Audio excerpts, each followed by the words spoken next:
La tendance de la mi-journée semble se confirmer à 17 h. C'est presque 49,1% en termes de taux de participation.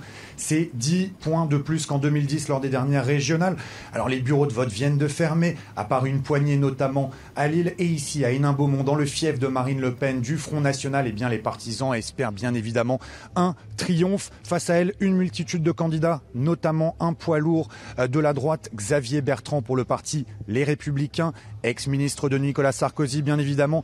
Il y a aussi le premier adjoint à la maire de Lille, Martine Aubry, Pierre de Saint-Ignon pour le Parti Socialiste, ainsi qu'une liste Europe Écologie Les Verts, parti de gauche. La région ici, Picardie, Nord-Pas-de-Calais, est une des qui a le plus voté dans toute la France.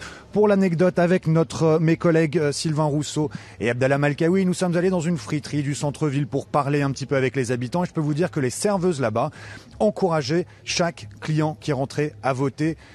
Chaque client qui rentrait se voyait poser la question « Êtes-vous allé au bureau de vote ?» C'est dire que l'heure était à la mobilisation autant que possible.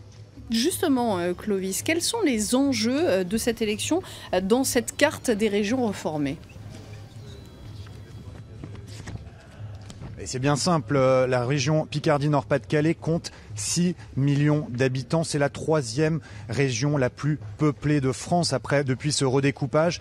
Mais c'est aussi la plus pauvre, avec 18% de la population ici qui vit sous le seuil de pauvreté. Mais les habitants ici savent que ces élections régionales peuvent faire une différence, car depuis cette réforme qui a redécoupé, redessiné la France, eh bien, les régions ont des pouvoirs élargis, notamment en termes économiques, avec des régions qui peuvent faire preuve de plus de compétitivité économique, car elles sont plus grandes, à l'image des Länder en Allemagne par exemple.